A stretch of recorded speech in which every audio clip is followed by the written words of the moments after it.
Okay, what do I have to hit? If you go up to Guest. Because it was funny enough, they wanted to.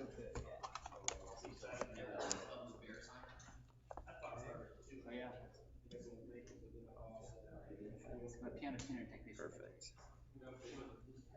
There we go. Okay, let's put But this it's still in front a of you a little bit. relevant one, and you Walk can make around pretty this good thing. money per job, bro. Okay, guys, get cozy with this. If you want to move your table or whatever, I sent off my projector to Florida. I'm sorry. So this is all we got today. Okay, can you guys see it? Okay. You may want to angle it.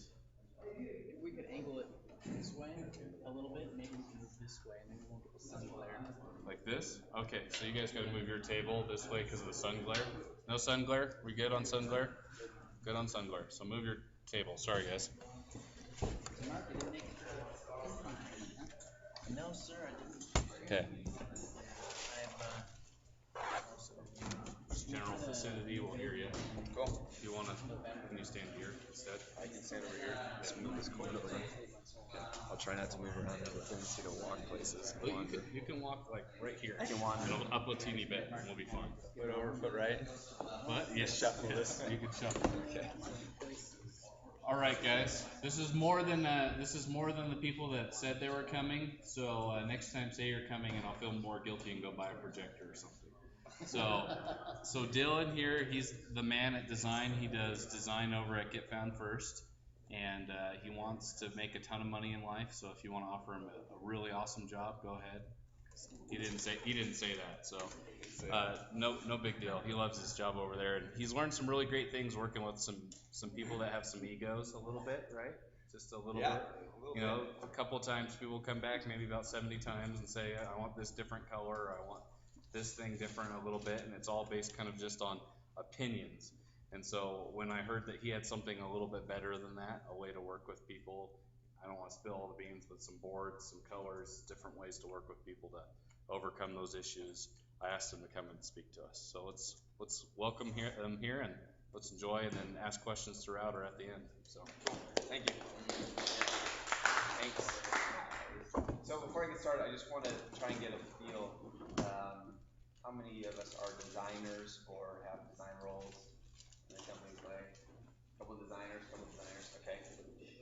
And then other of us may be clients that have designers working for us, have designers doing projects for you. Is that right? Okay. This presentation, I'm going to kind of gear to hopefully meet kind of both your needs. I know some people travel from Pocatello, and that's a ways to come and not have your needs met during this presentation. So I'm going to try and meet everybody's needs and talk and address to a few of these different points. Hopefully this can turn out to be more of a discussion. I have a lot of questions that I want to get a lot of feedback on, and so for the sake of the recorder, when you have a comment or question, if you can speak up so that our internal microphone can hear us, that'd be great. But anyways, I just want this to feel very open, and I don't want a lot of pressure on me, so that's what I'm going for. To get started, the title of our presentation, The Curse of I'll Know It When I See It. I'm going to back up and talk a little bit about what that curse is and what it means. For you designers, you may have found those opportunities, I know I have, where you get to that final end deliverable, you present it to your client, and the client says, it's close, but it's not quite what I'm looking for. Okay, what are you looking for? Well, I don't know. You're the designer, but I'll know it when I see it. And that is the dreaded curse that ends up taking time, takes more money. The designer sits back and thinks, okay, I've spent so much time on this project, going along the lines of what I think you wanted, what I think we were going for, and 10 hours later on this project, I have to start over at step one. Now these guys are laughing, so I'm assuming you guys have done this once or twice. No. Yeah, right. not as a designer, but the person wanting things designed. The person wanting things designed too. There's nothing more frustrating than that either. So we're going to talk a little bit about these things of how we can avoid this curse and how we can be more effective with our time in this design process, and then as you as the client, how you can make sure your needs are met coming in deliverable.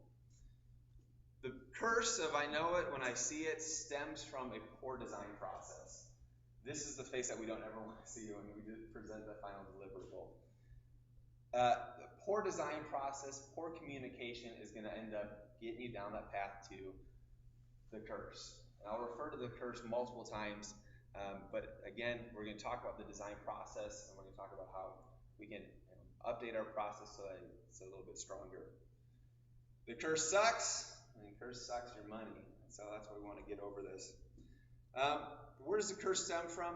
Well, it stems from the fact that we all have our own brand of pretty. And what I mean by that is Mark likes something that he likes. Lawrence likes kind of the style that he likes. Jason likes the style that he likes. It's all different.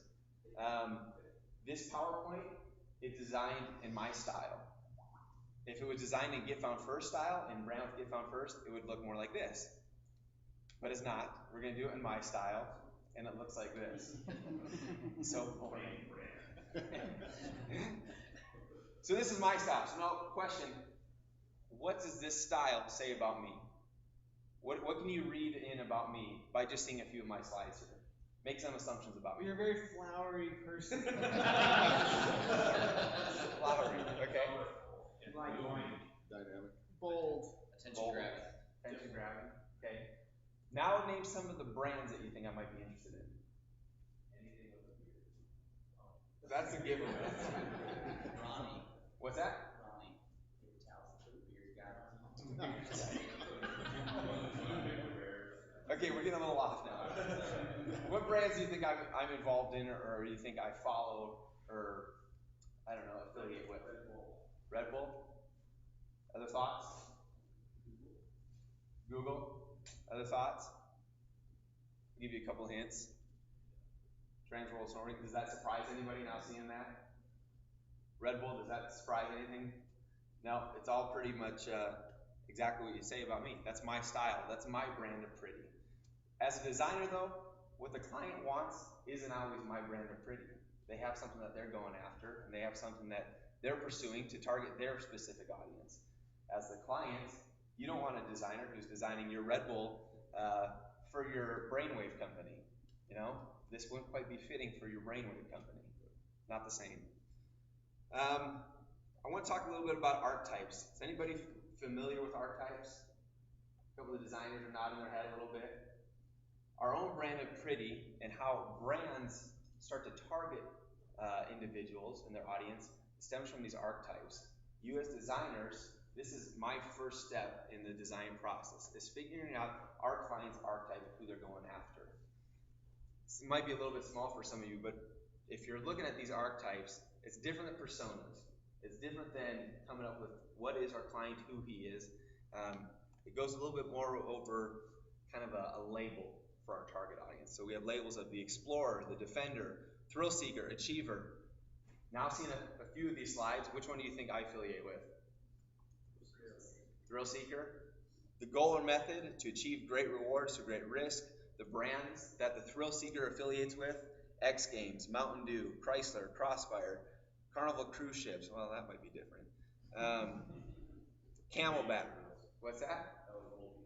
Exactly. Well, the people that I might affiliate with, or the people who kind of fit this thrill seeker demographic: Richard Branson. You guys know Richard Branson. Ben Saunders, Errol Flynn. You know those names? Okay. Those are the type of people that kind of personify this archetype. If I were a defender, the brands I might, again, affiliate with: U.S. Army, Greenpeace, Band-Aid, whatever it may be. Those are different archetypes. Now, there are innumerable amounts of archetypes. I have a cool little book that's got about 30 or 40 of these. In fact, this is just a little screenshot of one of these books that I have. But again, this is phase one of starting to look into designing for a client. What archetype are we designing for? Now you have a background of who those people, your target audience, can affiliate with, the type of people that they can affiliate with. Archetypes I have found to be extremely important. Let's move on now and talk a little bit more about brands.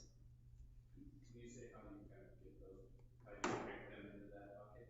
How do I put them into the bucket? Yeah. I'm going to get to that in a little bit. I'm going to talk about brands, and we're gonna go kind of in depth on what brands are and what branding means. And then I'm gonna get a little bit more into the design process where I'll get back to archetypes and then move forward from there. Talking about brands, consumers want three things.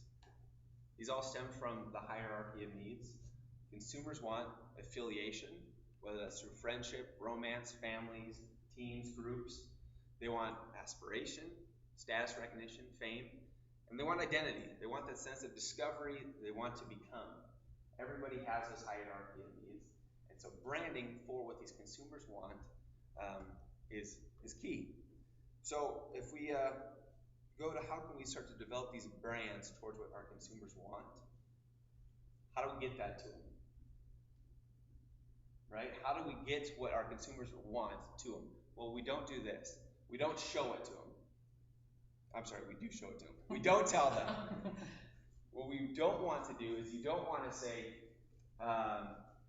we want you to feel happy, we want you to feel at ease, and we want you to trust us, so therefore feel happy, at ease, and trust us. Right? That doesn't work. Now let's think of a company who I'm going to refer to over and over again in this presentation, Red Bull. What does Red Bull want from their target audience? What do they want their target audience to feel? Thrill, excitement, right? Energized. Now, do they say that in their commercials? Who remembers their most recent commercials? You remember them? Describe one of their most recent commercials. It was more kind of like an inspirational commercial with a bunch of stuff, and it finished off with that clip. I forgot the guy's name, but he jumped from that like near orbit type of thing and could skydive. Felix Baumgartner. Yeah, that's right. And it showed him at the very end. It said something like, what was it? Something like that. Working on reaching new heights or something. So they're going. Well, like I remember their first commercials. It was more a little bit comical. Yeah. So now it's more inspirational, more of establishing their brand as breaking boundaries and testing out like human limits and stuff like that. Mm-hmm. They're targeting the thrill seekers, and they're not targeting the thrill seekers saying, "Hey, you're a thrill seeker." They're targeting them saying, "Look at this! How inspirational is this?" They have this inspirational music playing. They have people jumping out of planes in wingsuits, jumping out of off mountains in wingsuits. They have people breakdancing. They have people doing backflips on motorcycles and stuff like that. All this to kind of help you feel inspired. Like, yeah, that's who I want to be. That's the group I want to affiliate with. That's who I want to be. So that's how Red Bull gets their brand across. Let's talk a little bit now deeper. Think of a bank. And now think of whether you use KeyBank, you use US Bank, you use Wells Fargo. If you strip away the signs, the banks want all the banks to feel different, right? Our bank's unique. Our bank's different than the other banks. But if you strip away the signs, how different are they really? You walk in the lobby, don't all the lobbies look the same? All the people that are greeting you, the greetings are the exact same. The phone support's the exact same. Everything about the banking process is the exact same. Yeah, you might have different benefits and features, but in all honesty, the banks are the exact same. So now you got to separate yourselves from these banks, and you got to think a little bit deeper now into what that brand is. A brand is much more than just the polishing layer of your business. It's much more than just making your business look pretty. You see a lot of times where people have this great business idea and they have this great business model and great business concepts, and they launch. And then, okay, well now we need to develop this brand. That's not how it works. That brand needs to be part of that fundamental stage where you're beginning and you're starting. The brand is your business.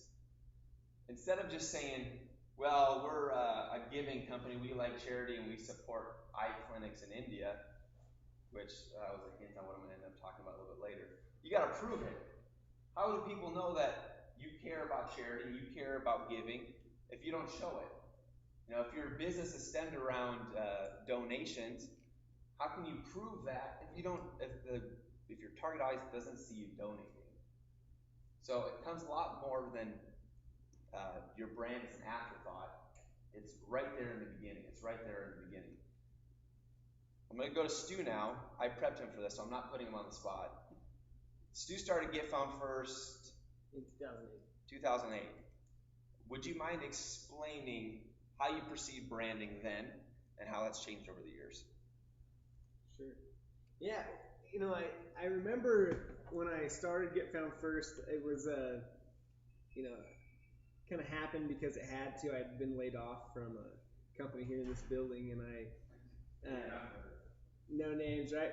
Anyway, started the company, and I used Weebly, and I went to like the Google font website where you can type something and it puts it in the Google font. And that's where I typed in Get Found First, and the name stuck, and the ugly logo was just basically Google's logo, but with my name. And I used that to get started. And anyway, I didn't really understand that. I didn't understand a lot of things. You learn as you grow.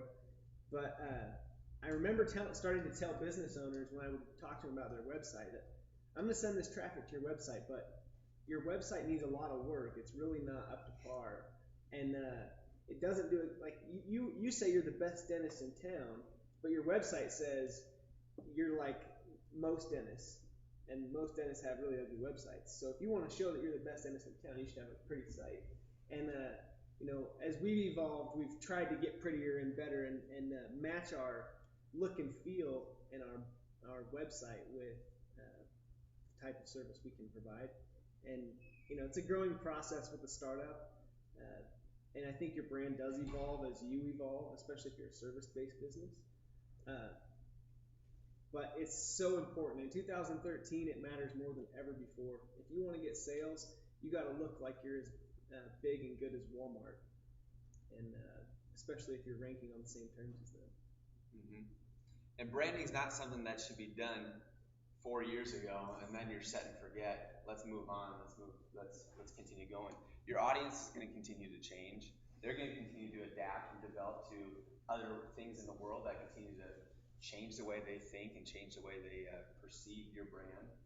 And so those are out of your control. So you have to make sure that you're on top of your brand and that your business, which is your brand, continues to adapt to meet the needs of your clients, your target audience, whoever it may be. Branding, super important. We'll go back to Red Bull now for a second. You guys are going to get talking about Red Bull by the end of this. We talked about it a little bit already, but if anybody remembers those earlier Red Bull commercials, very cartoony. They're very stick figure sketches. Somebody's walking down the street and gets pooped down by a bird, and so he drinks a Red Bull, he gets wings, and then he goes and on the bird. And that was their commercials. And it doesn't make any sense. It looks like it's done by some college student in his dorm room. And you're thinking, really? That's that Red Bull brand? And you put that commercial up in comparison to their commercials now, they don't even look like the same company. They're completely different. Even the tagline, Red Bulls gives you wings, it's still there, but it's not the focus as their old commercials were, where all the stick figures end up growing wings and flying away somewhere. It's not the focus, because that's not what their brand affiliates with. Instead, the branding that they're going after is those thrill seekers, the ones who want to be epic. What's Red Bull doing now to kind of make their audience feel epic? What do they do outside of just selling their drinks at a convenience store? Sponsor a lot of things. We got the signature series. We got different events. Crazy helicopter pilot. Crazy. Yeah. People in dangerous situations. Exactly. Steve, were you gonna say something? Yeah, like the Phoenix bomber driving to Vegas. Red Bull is my hands-down favorite brand because of the money they put into things outside of selling drinks. Art of Flight, this is a screenshot from the snowboard video called The Art of Flight.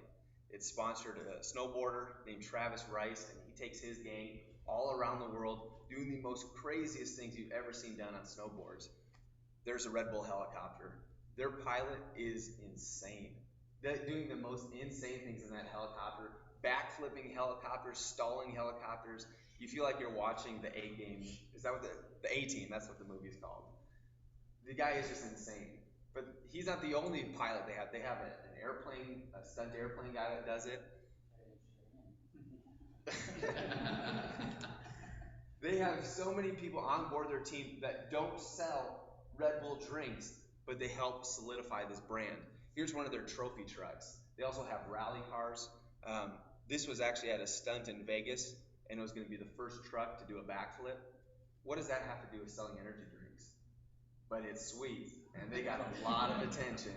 And those thrill seekers, they affiliate with this. They think that's sweet. Well, I think it's sweet, and so therefore the other thrill seekers think it's sweet.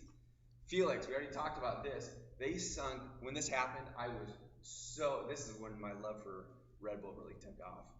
They sunk hundreds of thousands of dollars into putting Felix in space so he could jump and skydive from space. Hundreds of thousands of dollars. And the promotions that went into it, I mean, they had live YouTube streams, they had NASA helping them with it. I mean, they had everything going to make this as legitimate as possible. Also, their logo could sit right on the side of his astronaut suit.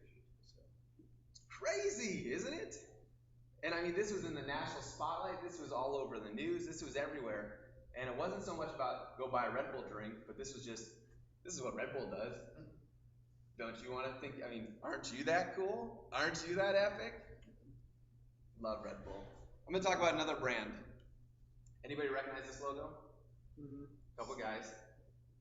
Proof is a company that started here in Rexford. It's sunglasses. They make wooden sunglasses. Pretty original. And the owner of the company was a graduate from the school, won a couple competitions, got some funding, and started making these wooden sunglasses. Now, the backstory, he's got ties to the wood industry, and so, he's been working with wood for a long time. But here's the crazy thing, right? They sell wooden sunglasses.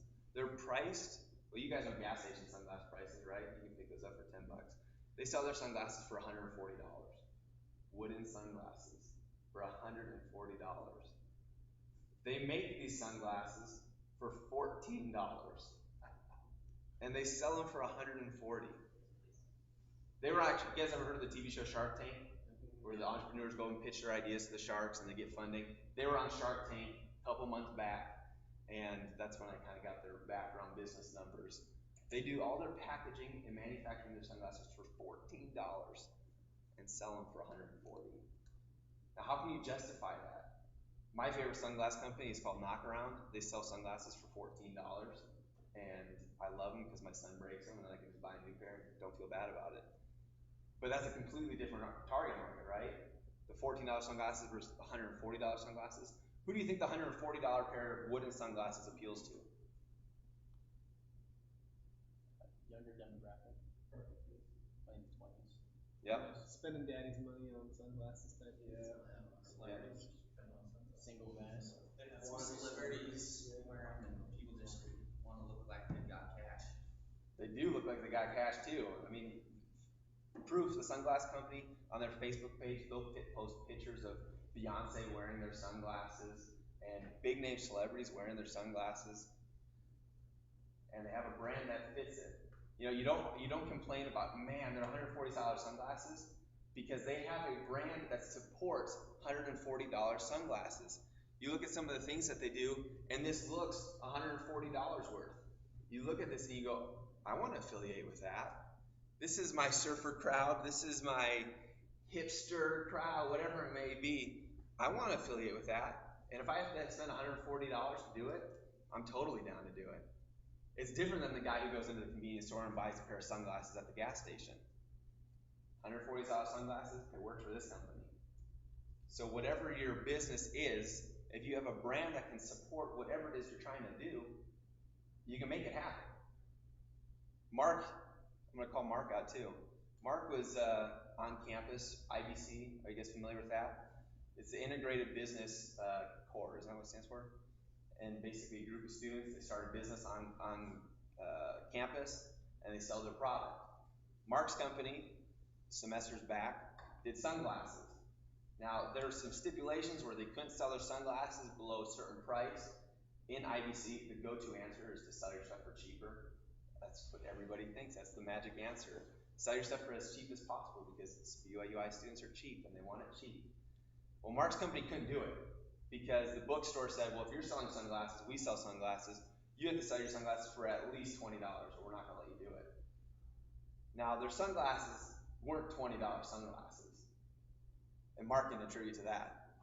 They were not $20 sunglasses, but what they did a strong job of doing was developing a brand and developing a feeling and experience where people were okay with spending $20 on sunglasses. That's just what I want to hit on, is that your brand can support anything that you're doing. And so for you clients who have things being designed, think about how centered that it needs to be then in whatever design project you're coming up on. Whether it's a new website, whether it's you're putting together some display ads for your remarketing campaign, your ads and every little touch point that your audience could have with your company is going to reflect your brand. So pay just as much attention to how your customer service answers the phone as you do to how you launch a website, because all those touch points will tie into your brand. Let's start to talk process now. Is there any questions on branding before I move on? Mark? Just kind of a side comment, something I learned from that sunglass experience, is that the more commodity-based your product is, the more competitors you have, the more important branding is. That's your only distinguishing. It's your only distinguishing factor. And then what do you do for boring brands again? Make it sexy. Like selling insurance, you know? Make it sexy. Oh, yeah. Mike, you guys know Nifty Marketing. Mike Ramsey, what does his homepage on their website say? We make local SEO sexy. And when we heard him present at a meetup months back, that's what he talked about. Is I don't care if you're a dentist or if you're an insurance company or a storage unit company, make it sexy. You guys have done a good job with the Sandy Hook video you guys did. That was a great way to. Yeah. Oh, yeah, we partnered up. No, yeah, we had a video about how our running cars save people money because all of our stuff is on the floor. Yeah, and it's like a real life testimonial for a real person that you can level with, you know. Billions, but you gotta sell it, yeah. Let's talk about the design process. Now we're going to go back to archetypes in a second, but I'm going to take you through the steps that I go through in order to avoid the curse of I'll know it when I see it, because ultimately that's what we want to talk about. Avoiding the curse has a longer design process. It's different than just, you need a website, I'll throw together a website. You may not like it, but I'll give it to you at the end and you'll pay me. It's different than that. It's a longer process, and we're going to go through those steps. The first step is setting expectations. It's a two-way street. Clients have their expectations. Designers, believe it or not, have their expectations. Mr. Insurance Agency Company man. What's your name? Roscoe. Roscoe. Roscoe, Oregon. We're downstairs here. Awesome. You've had things designed for you, I'm assuming. By my son, who was in an IBC thing. But that's it. That's as far as we've gone. When you had those, what was it that you were having designed? Just a website. Website. Did you have any expectations of what you wanted to get across? Yes. What you wanted to do? Of course you did, right? Yeah. Solid, reliable, trustworthy. Exactly. Then the designer, well, it's your son, I don't want to pick on him. Let's, any other designer? He won't care. He knows the quality already. There's a couple designers over here. Do you guys have expectations when you start your design process? What are your expectations of the client? Let me know what you want up front. I don't want to be hit with surprises down the road, or if you don't like the color blue, let me know so I don't incorporate it at all. Right. You know. And he might, love the color blue, and you might not, but again, it's not your website. But if that's what he wants, then you need to get his expectations out on the table. Now you also need to let him know, well, this is what I'll also need from you. My design process starts with setting expectations at a discovery meeting or a kickoff meeting. I go to a meeting or on a phone call, and I have a little sheet that here's a PDF of, and I have everything I need to take notes in order to draw out what the client wants from me, what they want from Get Found First. As designers, what are you looking for? Well, some of the questions I might ask, how does your business make money? I need to know your model. What challenges is your business currently struggling with to address? Is your company currently leading, keeping pace, or playing catch up with the market? I need to get all these business core business concepts out on the table so I can understand how to approach my design work. Now I'm going to go into some audience questions. Your target market, tell me a little bit about them. Yeah, you have 20-year-old guys that buy your monkey bars. You also have 70-year-old guys that buy your monkey bars, but what's the difference and who's our demographic that we're targeting? Maybe it's not even an age. Maybe it's coming back to more of somebody who wants to be self-sustaining. Maybe it's somebody who wants to be prepared. Maybe it's somebody that just wants to be clean and organized. What is our target audience, and how are we going to try and address their needs through our design? These are all things that I want to pull out in our kickoff meeting and our discovery meeting. Once I get all of these out on the table, now it's my time to lay it out for them as far as what I expect. I'll tell our client, I need a lot of communication in our design process because my process is a little bit longer than most designers. I'm going to go through this kickoff meeting, and then I'm going to present to you a mood board, and then I'm going to present to you a style board, and then I'm going to present to you your final deliverable. And I'm going to go through all of these things so that at the end, we're on the same page. And so I'll tell them that here's my steps, and I need your input every step along the way so that you and I stay on page, and that come the end, we avoid the curse. I know we see it, because that ultimately costs more money, and nobody wants to go down that route. So I lay out my expectations. And we move on. That meeting's over. A couple weeks have passed. I've gotten to work. I'm going to present to our client a mood board. You guys familiar with mood boards? You see them a lot in like, a lot of people think of them as like collages, but you see them a lot in like the home decor industry where people put together, what is the mood that you're trying to get across? Now, you have an insurance company website. What is the mood that you want to get across? You want them to feel like you're the authoritative website. You want them to feel that you're trustworthy, that you're credible, that you have a history. What are some of the things that you want your audience to know about you? That we've been in business for a long time, but my son's just come into business with me, so he's kind of fresh and new, and we want people to know that if they deal with us, they can expect a long-term relationship, and that it'll be a good experience, that they'll feel like they did a smart thing to deal with us. Okay. So those are all attributes that you want your visitor to feel. How do we get that across? Good question. In my first part of my process, I'm going to develop a mood board. And it's going to be a kind of a collage of different things, whether it be images. This one's a straight image, but I pulled this off Google, so this isn't necessarily mine. But it can be a collage of images, could be a collage of people, could be a collage of fonts, all that kind of meet that archetype of the person that I've started to label after our discovery meeting. So we got that discovery meeting, I got a feel for your target audience, I've labeled them into this archetype, I'm developing a mood board for that archetype. Now we'll look at this picture. I wish this mood board wasn't in the way, poor design. What do you think this mood board says? Just looking at this. What are some of those feelings or experiences that it evokes when you look at that mood board? Fun? Healthy? Active? Modern? I think that's a good one. Is everyone in agreement? So if our insurance company was looking for, this is what we want to find in our website. We want it to look modern, we want it to be fun, healthy. Obviously that's not what you're looking for. But if it were, this would be the mood board presented to you. Now, it doesn't mean we're going to use all these images or these colors in your final deliverable, but this is the feeling that we want to evoke. Now I'll tell the client at that point, in the end, when I present the final deliverable, we need to look at it with that perspective. Did we meet the experience and the feelings that we wanted to evoke? Now you may not like the font, you may not like the color. Unfortunately, it's the hard part to get, and I know a lot of people will get a little bit angrier at this. It doesn't matter what you think. It doesn't matter if you like the font or don't like the font or the color choices. It matters if your target audience likes the font, likes the color choices, and can affiliate with your brand. That's ultimately what matters, right? Doesn't matter if you don't like the color red. What matters is you sell more monkey bars. That's ultimately what's going to keep you in business. So if we can look at it from that perspective, come the final deliverable, we met this feeling, then I think you're on the same lines of being successful at the final deliverable. Mood boards, first step. Let me talk a little bit about Apple. Has anybody purchased a MacBook or any Apple? Most of us order Apple products. Anybody opened a MacBook package before?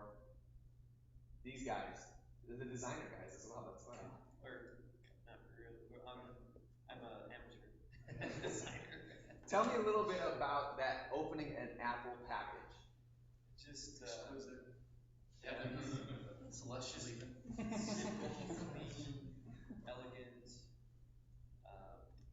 just, yeah. Expensive. It's an experience. It's an experience, right? And you're hitting it on the head. It's an experience. And Apple, who is so good at making sure their brand is consistent, they want you to have an amazing experience with their product, and they want you to have an amazing experience when you open their package. I'm a dork. I still have my MacBook package that I bought 2 years ago because that box is so cool. The box is so clean, it's so well built, it's so well structured. Everything about it is, wow, this is top class. And they do it through their packaging. Do you guys know that Apple's got their own packaging department where they have a group of guys, a team of guys that spend their entire full-time career designing boxes. And if you go into this room, I was reading an article a while back, if you go into this room, they had 100 different boxes that they could have chose from for the MacBook Pro. They designed tons of boxes. These guys know boxes. And they want to make sure that that experience is on key with the experience of Apple. Therefore, that's why they put so much time into it. My next step, after the mood board, style boards. A couple weeks will pass. I've gotten more input from the mood board. Now I'm going to present the style board. What's the difference between the style board and the mood board? More specific. A little cleaner. Yeah. A little bit more refined. We get this, again, I shouldn't have put that right there, but I did. Behind this, you have color palettes, you have textures. Here's a couple images. Here's a couple font headlines, font choices, font colors. All of this is to start to describe your brand style. Now again, you might not like this green or orangish brown font headline, but does that font headline get across the experience you want to get across? Does it feel young? Does it feel fresh? Whatever it may be that you're going for. Does it meet that? That's the important question to consider. So this style board will help us refine. Here's the mood. We're going to set that mood with some of these design choices. And now with these design choices, we're going to get to the final deliverable. Along the lines, constant communication. I don't think I need to harp on this one anymore. Communication is going to be key. Drawing out what your client thinks along the way. Refining, if say he does, I'm not going to pay you if you put this blue texture into my product. Well, you need to get that out there because ultimately he's not going to pay you. You're going to have to change it up a little bit. But you need to draw all these things out along the way. Finally, you get to your deliverable. What's the difference between me printing out a logo on a piece of paper and just smack dab in the middle of a white paper saying, here's your logo, or me putting your logo on a business card like this and just showing it? What's the difference? It's applicable. I mean, you see your name with your logo, and then you can envision what your business can actually look like with that letterhead or that business card versus a plain piece of paper. It doesn't speak to you. It's in the middle of a piece of paper. Exactly. This takes 30 minutes to do in Photoshop, if that. You don't have to actually go print a business card. You can throw together some filler text. You can throw it together on a background, add some blurs, whatever the tricks it is to make it look like this. You can do this in Photoshop. And it just takes an extra 30 minutes, and it's a lot more applicable than just showing the logo off on a white piece of paper. What does that white piece of paper represent? You're never handing out white pieces of paper with your logo on it. But you are giving out business cards. You are giving out stationery. Throw the logo on some stationery. Throw it on envelopes. Behind this image, there's some pens. What is your brand going to look like once you apply it to certain pieces of your company? Throw it on a website, whatever it may be. Throw it somewhere where it's going to be seen and it's more appropriate than just on a white piece of paper. That's the final step in this process. Going through the kickoff meeting, mood boards, style boards, constant communication through this whole process to the final deliverable. Make that process a memorable one. When you get to here, you delivered your final piece, your client sees it, you're going to be a lot more off in the better direction of avoiding the curse. This is going to be a lot more appealing to the client, and everybody's going to be much better off. That's all I got, guys. Do you have any questions? Anything we should review or talk about? One thing you said that I've always had a really hard time with, but I'm getting better at, is I think I know what it is. Keep going. That's funny. Obviously, Dillon and I have butted heads about design work he does for us at times. That's a good thing. I think you need to. It's good to have a designer who will give you a different perspective as a business owner. Anyway, what I was gonna say was that it's hard to not want to just do what you like, because you have to live with that design and look at it. For every 1,000 times you look at your logo, your customers are gonna look at it once, so they have a different experience with it than you do. But I'm learning to like my logo based on who sees the logo than that it's my favorite logo myself type of an idea, and helping your clients do that is a trick. So as designers, we want to work on that. Yep. Good point. What's your feeling on some sort of like tagline for your brand? How important is a tagline? Can it cause restriction with your, with future growth? We don't use that. I don't think I have a preference one way or the other. Just kind of whatever fits. Whatever fits and whatever's scalable. I mean, if you're looking down the road and seeing what is coming, here's an example. We have a client with a tagline where we talk about building supplies, but in the future they're actually going to eliminate all their other building supplies and just go with one specific product. Well, now knowing that, your tagline shouldn't be building supplies. You're not building supplies. That's really the only time I've really seen that it matters whether I give a tagline. The other thing I would consider is if your name is so non-descriptive that it doesn't really talk about what you are, that you need a tagline for SEO purposes, branding purposes, whatever it is, just to help your audience understand a little bit more of what your company is. Nobody knew what Google was, right? It would have helped if they branded themselves with that term search engine. Okay, now it makes more sense. Same thing with Twitter. What is Twitter? It's not even a word. So a tagline in those situations is going to be helpful in those descriptions. They don't need it now. They don't need it now because they've done an amazing job with branding. You know what else has done an amazing job with branding? Apple. Isn't it so cool that you never see the word Apple next to their logo? They don't have to. It's like Nike. When do you see Nike spelled out anymore? You just see the swoosh. Can I add something on the idea of a tagline? I think personally they're absolutely vital. And one of the things that a well-created tagline, and frame it in a different vernacular, a unique selling proposition. If you can get your client to hone in their unique position, why they are, and you talked about this a lot with the insurance. What makes me different than the other 100 insurance agents in my market is your unique selling proposition. Why am I not a commodity? Because if you're just like every other, convenience store sunglass, you're just a commodity.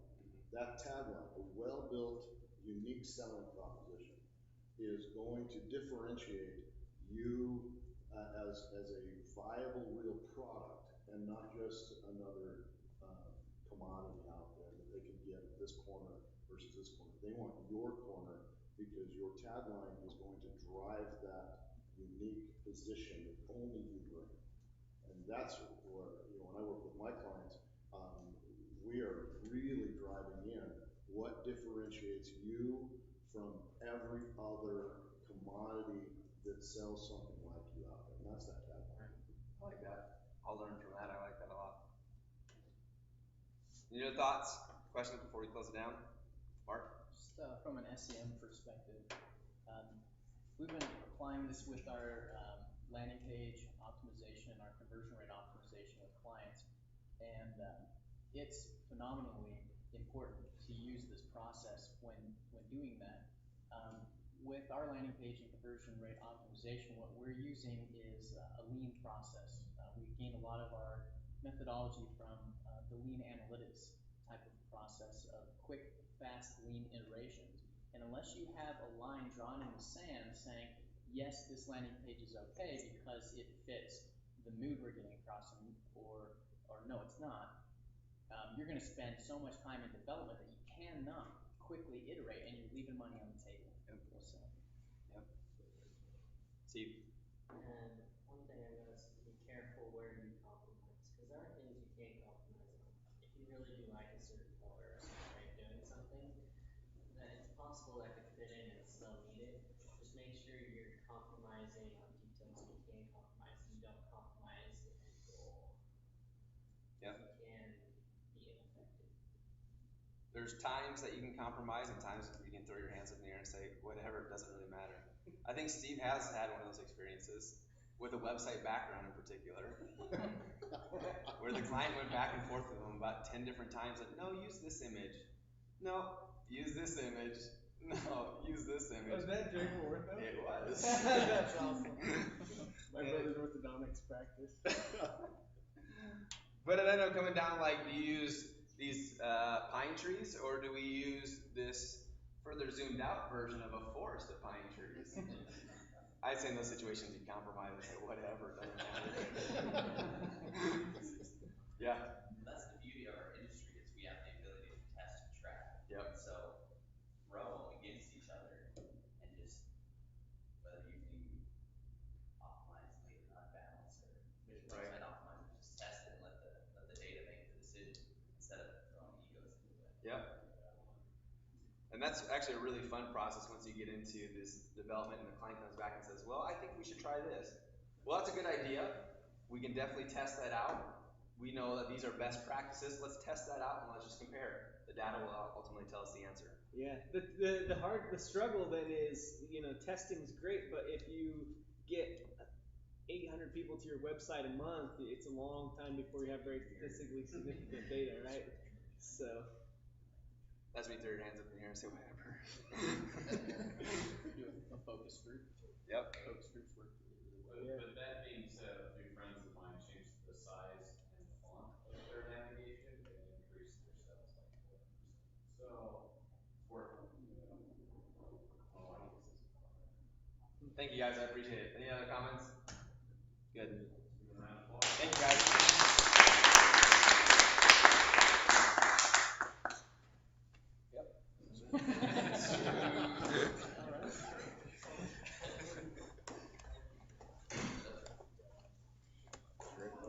Thank you so much, I appreciate it. I'm curious, do you have like any kind of portfolio or anything? We're actually looking, we have another website we want to build. It's going to be kind of a hybrid, so it's going to have a shopping cart built into it. But we kind of want to apply, we've had frustration with other designers before. Right. I've worked with designers in India, and Right. One of them was here in the States, we were a small client. Right. You needed that? No, it's really good, right?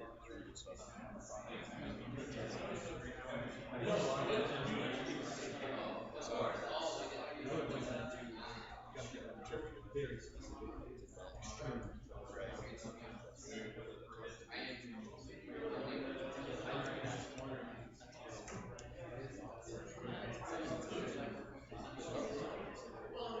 Most definitely. Yeah. We actually also have